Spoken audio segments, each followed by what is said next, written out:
Hey guys, what's going on? It's King Clutch here, and today guys, we're back on the NBA 2K20. I hope you guys are having a great day and everything is going well for you. Today what we're doing is I'm going to be showing you guys how you can build Shaquille O'Neal here in NBA 2K20, how you guys can build Shaq.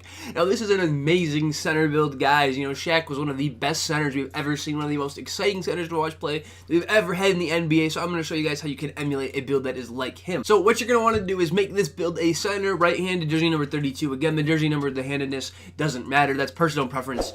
But you're going to want to make this build a center to get the closest possible to a Shaq build. So we're going to go ahead and hit continue on this. When it comes to the skill breakdown on this Shaq build, I feel like it's kind of obvious, and it's going to be this finishing and this defensive pie chart. Now this is the closest thing we can get to Shaq when it comes to all of his moves in general. We can finish, we can defend. This is the one thing that we want to be the best at, is finishing and defending. We really don't care about our shooting. So we're going to go with this here. So this is going to try to get as close to him as possible. When it comes to the physical profile, I feel like you can definitely argue speed and vertical for a Shaq build, but realistically, like, look at this.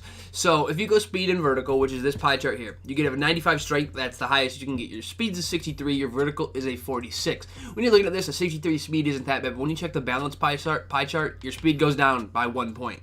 Your Excel goes down by 1 point, but your vertical goes up by 10. And your strength doesn't change. So you might as well go balance. It's like, if you're looking at these, the best pie chart, the best option is just to go balance, because your strength is still max in a 95. By picking this balanced pie chart, you're pretty good. And it's probably the best pie chart generally for most center builds. So we're gonna go with this balanced chart. When it comes to these attributes, we're gonna go ahead and max all this finishing stuff out. To me, that's obvious. You're gonna wanna do that. We're gonna take this post hook down to a 78 to still keep our 22nd. Now I'm gonna go ahead and upgrade this post move all the way, then upgrade this pass accuracy up until the point where we get our third playmaking badge here at a 54. So that'll give us 3 playmaking badges. And we're gonna want to upgrade our not all of these, our interior D, our lateral quickness, our block, our offensive rebound, our defensive rebound, and then spend the rest of these on steal to give me 25 defensive badges. Now, you could really take this down, and you can see if you can maybe plug these in somewhere else, like maybe to your ball handle, if you want that 4th playmaking badge. That's definitely an option, and I'll probably just go ahead and do that just to give myself an extra badge. And you can just throw them on pass accuracy. I didn't even realize that until now. Go ahead and throw it on pass accuracy. Give yourself 7 playmaking badges. You might as well, because those extra 8, you can't even really throw these anywhere else. It's kind of a waste not to. You could throw them here, but you're not going to get yourself any more badges. So you might as well just throw them on pass accuracy and get 7 playmaking badges. That way you can play make a little bit better, and you're getting a little bit better overall build. So you might as well just put them there. So that way that's going to give us 22 finishing, 1 shooting, 7 playmaking, and 25 defensive badges. Now, when you actually look at Shaq's actual build, I'm pretty sure his Magic build, it only had 3 playmaking badges. So if you want to make the argument, oh, this isn't Shaq, take those away and just go ahead and put them, you know, onto your steal or perimeter D, and then you can help that out. But I'm like, you might as well get those extra 4 playmaking badges for like those 8 points we threw on there. So I'm just gonna leave it like that. Now for the body shape, I feel like what defines Shaq is a burly body shape, but again, this doesn't matter. This really has no deal with your player. You can pick whatever you'd like, but we're gonna go burly. And now Shaq was 7'1". Now I'm gonna make this build 7'1", but guys, this is what I want to get at, is by making a build 7'3", it's pretty much utterly pointless. Like, unless you're making a build that's like Porzingis and you're making a build that can shoot, why would you make a 7'3" center? You're better off just making a 7'1" or a 7', 6'11" foot center, because everything gets hit so bad making the build 7'3", you cannot handle the ball regardless. You're getting the ball stripped, you're slow, you can't jump.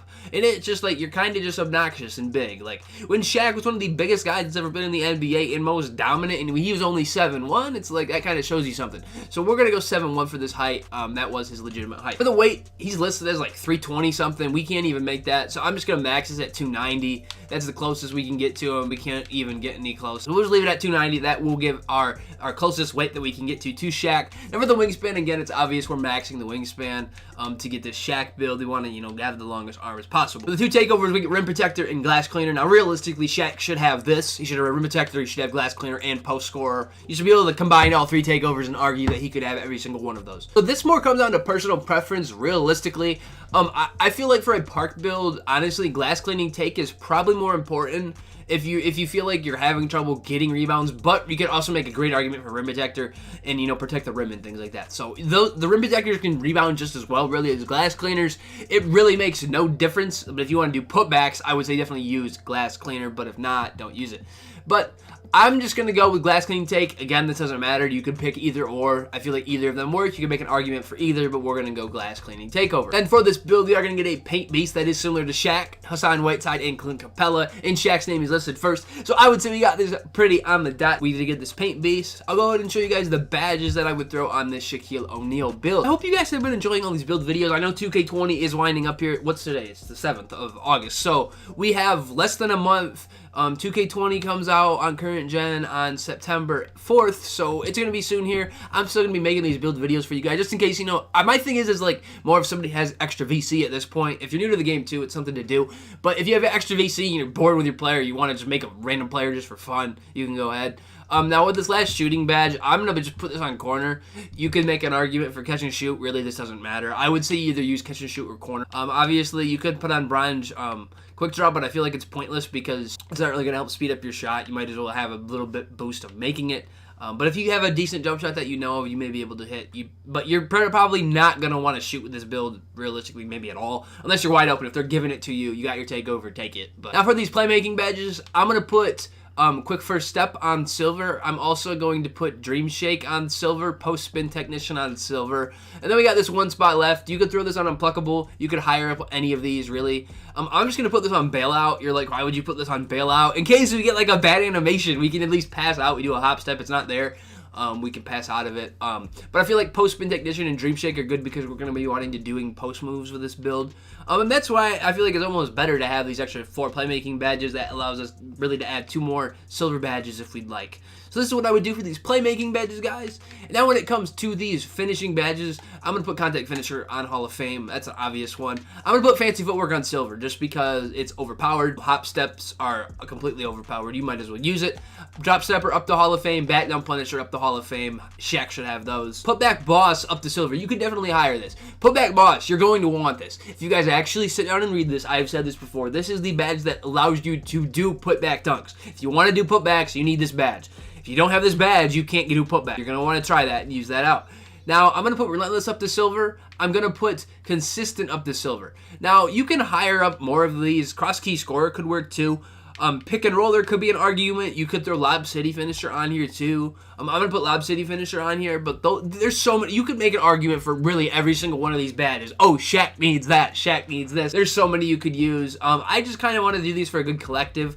You could argue Slithery, you could argue Pick and Roller, you could almost argue Acrobat, Cross Key Scorer, hire these, say these all need to be Golden Hall of Fame, which I almost feel like they should. We don't have 30 spots to throw these onto. We only had 22, so this is the closest we could get to this for these finishing badges, but this is probably what I would do, a collection of some sort of these for these badges for the finishing categories, guys. For the defensive badges, Intimidator on Hall of Fame is the great one. We're going to want to use that. Brick Wall, Hall of Fame. Shaq's a big dude. He could tire just about anybody out by just standing there. So we're going to want that. I'm going to put Interceptor on bronze just for now, so we're able to, we can pick balls up in the passing lane. Being big, then we can, deny entry passes and things like that. I'm going to put Bacchus up to bronze so we get those animations. I'm putting Rebound Chaser on gold, and I'm going to put Rim Protector on gold and Chase Down Artist on silver, so we can at least possibly get Chase Down blocks, maybe get a sweet animation. I know we're a little bit slower. Maybe if we're like late on a rotation, if we're on a rotation, maybe we can get a block or do something there.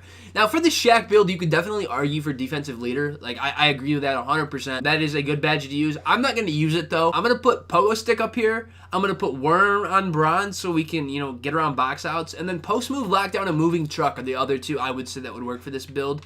I'm going to put both of those on silver. You don't necessarily need those. Those are just some ideas. Like, that's what I try to give you guys for these badges, is some ideas of badges you could use.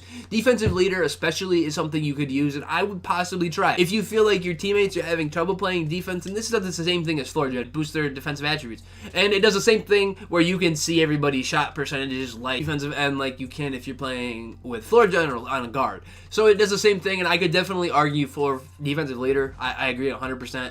You could also maybe say tireless defender. If you feel like you're getting tired a lot and don't have your stamina booster, you could probably try that. These are just some badges I feel like you can try for the Shaq build, guys. This is how I feel like you can create a center that's a really big monster. He's a great center overall. You're able to do a lot. Obviously, shooting is your worst category, but with this build, shooting is not what you're trying to do. You're trying to play defense. You're trying to be a big dude that cannot be stopped when he gets in the paint. Like, your strength is so high, you get a bunch of badges, you should be fine. But overall, this is, you know, how you can make one of the most dominant centers here in NBA history, guys. Shaquille O'Neal, of the, like, the numerous teams he played for. I don't even know how many. It might have been like 6 or 7. I have no clue. But hopefully you guys enjoyed this NBA 2K20 Shaquille O'Neal build video, guys. I hope you guys enjoyed this video, and if you guys aren't new to the channel, please subscribe. We're going to be having more NBA 2K builds coming here soon. But anyways, guys, it's been King Clutch here. Hopefully you guys enjoyed the video. Anyways, have a great rest of your day, and peace out, guys. Thanks.